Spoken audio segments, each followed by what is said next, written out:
আমি 4টি বয়াম নিয়েছি, তার মধ্যে 2টি কফি জার আর 2টি সসের বোতল।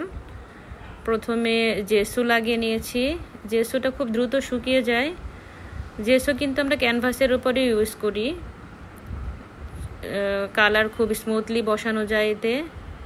তো জেসু অ্যাপ্লাই করার পরে আমি জাস্ট একটাতে জেসু লাগিয়ে আরেকটা শুরু করলে আরেকটা শুকিয়ে যাচ্ছে, এরকম অবস্থা। তো জেসুগুলি লাগানোর পর, জেসু আপনারা এরকম তুলি দিয়ে লাগালে সময় বেশি লাগে, তাই আমি একটি ফোমের অংশ নিয়েছিলাম, সেটা দিয়ে লাগাইছি। এখন আমি মড পর্চ গ্লু, এই গ্লুটা আসলে ডিকুপেজ টিস্যুর জন্য ইউজ করা হয়, সেই গ্লুটা লাগিয়ে নিয়েছি এবং ডিকুপেজ থেকে এর নিচের পার্টটাকে আলাদা করে দিয়েছি, যেটা ওটার কভার থাকে। আসলে কভারটা আলাদা করার পরে আমি আবার মড পর্চ তার উপর দিয়ে দিলাম, মানে এটা গ্লু মিশাচ্ছি আর কি। চতুর্পাশেই আমি ডিকুপেজ টিস্যুটা খুলে কেটে কেটে লাগাচ্ছি।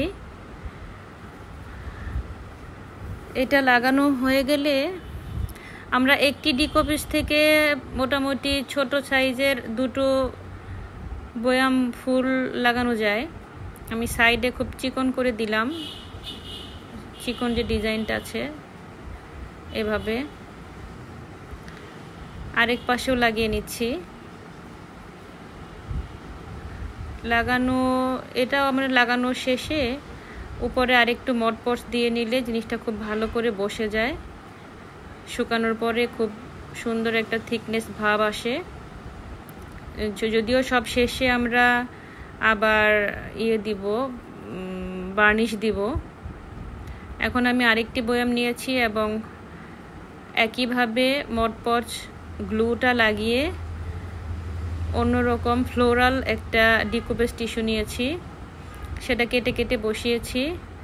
বসানো শেষ হয়ে গিয়ে যখন শুকিয়েছে, শুকানোর পর আমি এতে অ্যাক্রিলিক পেইন্টের উপরে যে আমরা একটা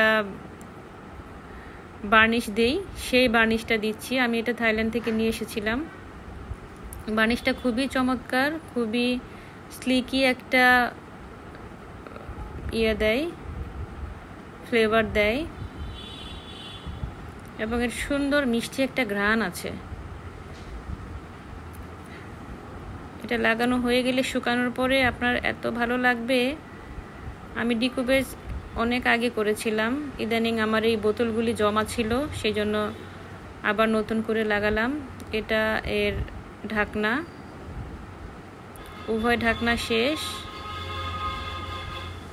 আমি অবশ্য সময় কম পাই জন্য জমিয়ে রাখি, 1 দিন বা 2 দিন সবগুলোর পিছনে শেষ করি, এই জন্য জমাতে থাকি।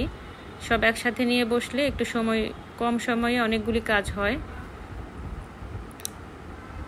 মাঝে মাঝে সব বের করে কাজ করতে পারি না, আসলে এত সময় হয় না।